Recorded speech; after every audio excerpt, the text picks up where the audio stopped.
Masarog gani ni karon sala ni BBM. Ay, hindi ko alam yan, ma'am. Hindi ko pa alam kung makakauwi siya, ma'am. Hindi ko lang masagot kung kailan. Dapat nga nila yan ibigay si Pangulong Duterte sa akin. Kasi para mapanigurado ko na siya ay a-attend at mag-cooperate sa kaso. Buhay na buhay lahat ng buhaya. Sandali. Sinasabi ko sa inyo, hindi na bukas. Dahil bukas sa Davao City ay meron kaming lechon na buhaya. Yan ang tatlo na mga papel o dokumento na nasa loob ng ICC na hanggang ngayon hindi pa inaaksyonan.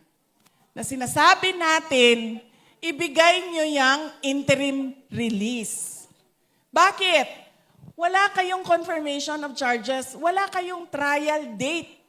Anong ginagawa ng tao na yan sa loob? 80 years old. Wala pa anuhan niyo ako ng oras ha, kasi sarahan tayo ng 9:31. Warningan niyo ako. Oh, anong oras tayo magsimula sa picture taking? Ngayon na? Hindi pa ako tapos sa aking message.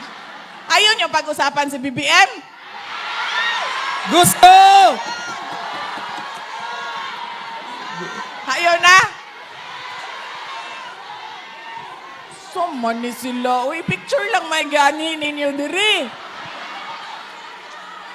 Suman mo, uy. Naatay trabaho ba? Ang trabaho nato, ayuso na nga to ang nasod. May trabaho tayo. Ang trabaho natin, ayusin ang bayan natin. Hindi...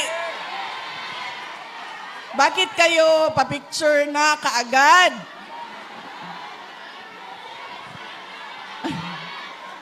Sir, anong oras ang picture taking magsimula?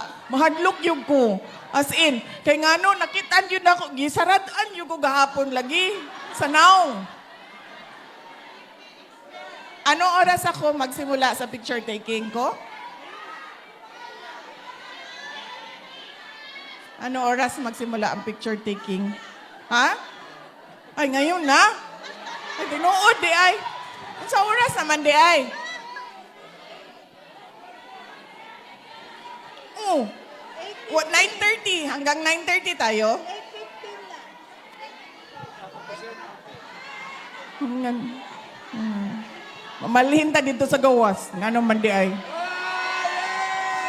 Ay, sige, Ma'am Risa, oh. Kaya mo aning Ma'am Risa. Sige lang nagka-stroke.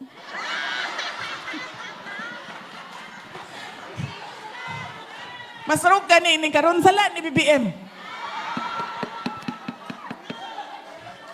Samahan, ma'am. Pwede may sagawas na lang mag-picture para...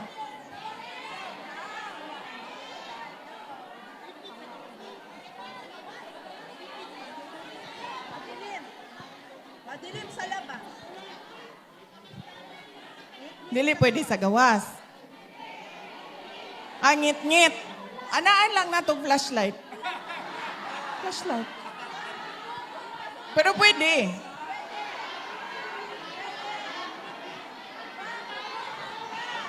Ingon ni Ma'am Risa, istoryahon daw si Katekisan. Kay manangin daw kay Katekisan. Di ba, wala naman tayo programa. Picture na lang man. Oh, na.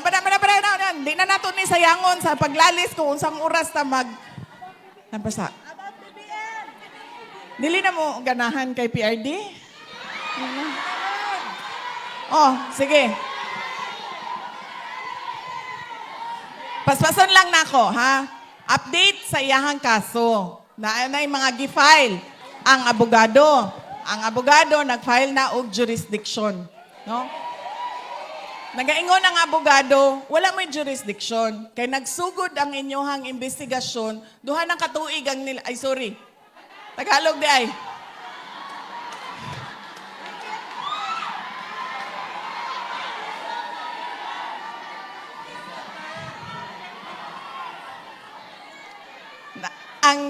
Ang kanyang ang kanyang abogado nag-file na ng petition for jurisdiction. Sinasabi ng kanyang abogado na wala na kayong jurisdiction sa kaso na ito. Dahil nagsimula ang investigasyon ninyo 2 taon na noong pag-alis ng Pilipinas sa ICC. Yan ang sinasabi ng abogado niya. At maraming legal experts at meron siyang kinuhang legal expert din na nagsasabi na tama nga, hindi na kayo pwedeng mag-imbestiga dahil tapos na yung 1-year period na pwede kayong mag-imbestiga after withdrawal. Ay, hindi ko alam yan, ma'am. Hindi ko pa alam kung makakauwi siya, ma'am. Hindi ko lang masagot kung kailan. Oh my God. Bring him home alive!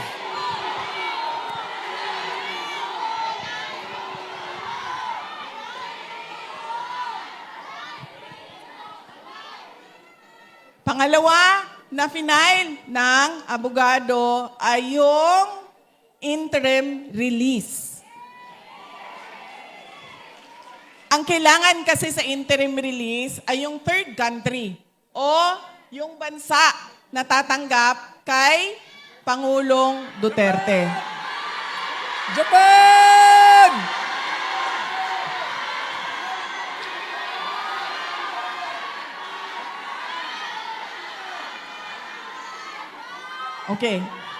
Okay, sandali lang. Tatagal tayo sa sigawan ninyo, sandali lang. Ituloy ko muna aking update. So, kailangan ito ng third country. Nag-file na yung lawyer. Kung makikita nyo sa ICC website, meron ng third country doon. Meron ng isang bansa na nagsabi na okay lang na dito ninyo ilagay si dating Pangulong Rodrigo Duterte. Kung maalala ninyo, noong siya ay pinasok sa detention unit, medyo natagalan ang pag-file namin ng interim release. Dahil kinausap pa namin at naghanap pa ako ng tutulong sa akin. Dahil wala akong mapagkatiwalaan doon sa Pilipinas, ginamit ko ang aking mga nakilala sa labas ng Pilipinas dahil sa aking trabaho, nakiusap ako sa kanila na tulungan ninyo kami. So medyo matagal yon dahil hindi madali makipag-negosasyon sa isang bansa. Pero, sabi ko nga, dahil sa pagdarasal ninyo, may mga good news na nangyayari. So merong isang bansa na nagsabi, sige, okay lang. Dito ninyo siya dalhin. At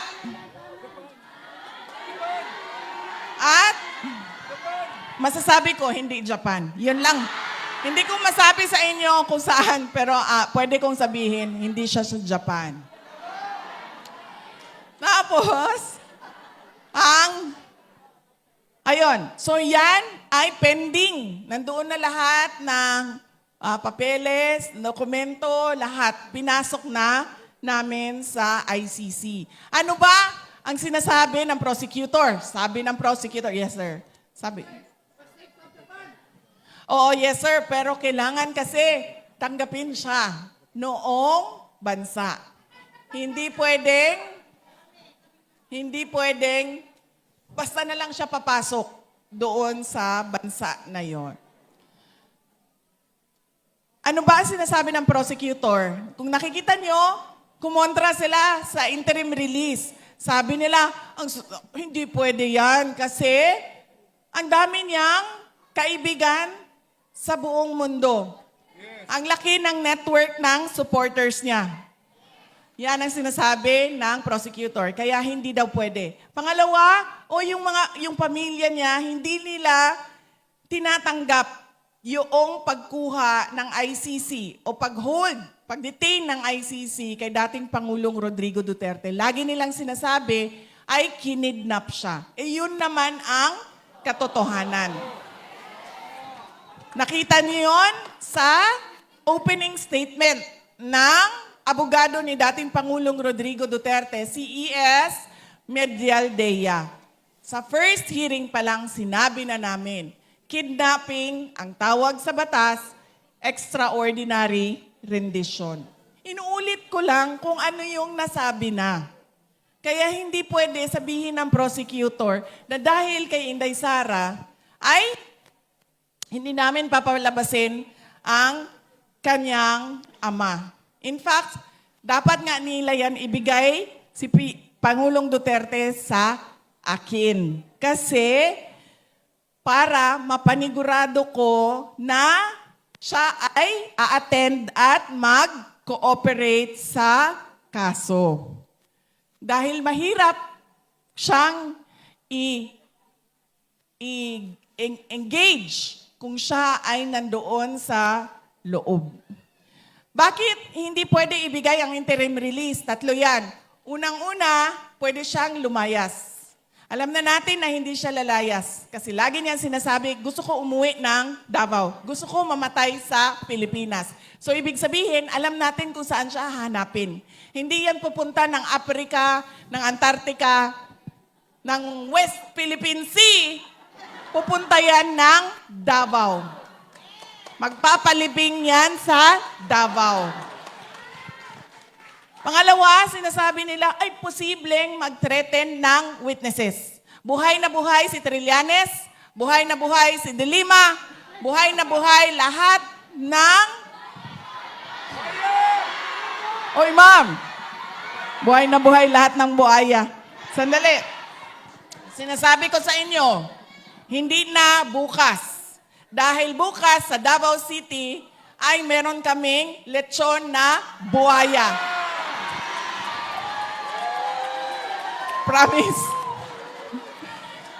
Kanina lang ay tumawag ang Crocodile Park. At sinabi nila sa akin, bibigyan namin ang prayer rally ng lechon na buhaya. Oh, hindi lang yan. Sabi ng kaibigan ko na merong bakery, sabi niya, Inday Sara, akong bahala sa cake mo na buhaya. Gaano kahaba yung cake? 3 meters? 4 meters. Buhaya. Pagpiestahan namin ang mga buhaya. Ano pa yun, ma'am? Saan ako? Pwede siyang mag-threaten ng witnesses. At ang huli ay pwede siyang, nakalimutan ko na naman, ano yung huli? Ha?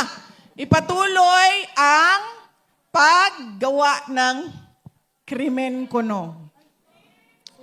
Nakita naman natin na hindi na nag-oath, hindi na mayor ng Davao City si dating Pangulong Duterte. Ano ba sinasabi niya?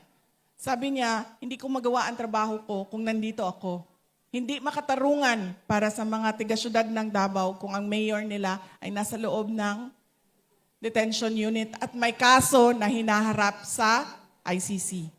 So sabi niya, mamaya na lang yan kapag nasagot na at natapos na ang ICC ko na kaso. So yan yung mga tatlong bagay na pwede mong hindi ibigay ang interim release. Pero sa kaso ni dating Pangulong Duterte, wala ito lahat. Kaya nakikita ninyo, wala nang basihan sa batas ang oposisyon ng prosecution. Ang basihan niya, newspaper clippings, kung anong sinabi nito, anong sinabi niyan, ganun na lang ang basihan niya.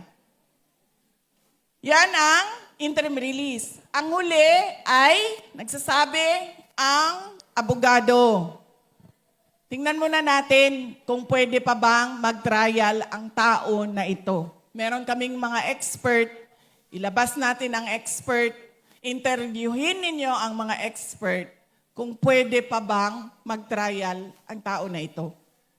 Yan ang tatlo na mga papel o dokumento na nasa loob ng ICC na hanggang ngayon hindi pa inaaksyonan. Na sinasabi natin, ibigay nyo yung interim release. Bakit? Wala kayong confirmation of charges, wala kayong trial date. Anong ginagawa ng tao na yan sa loob? 80 years old.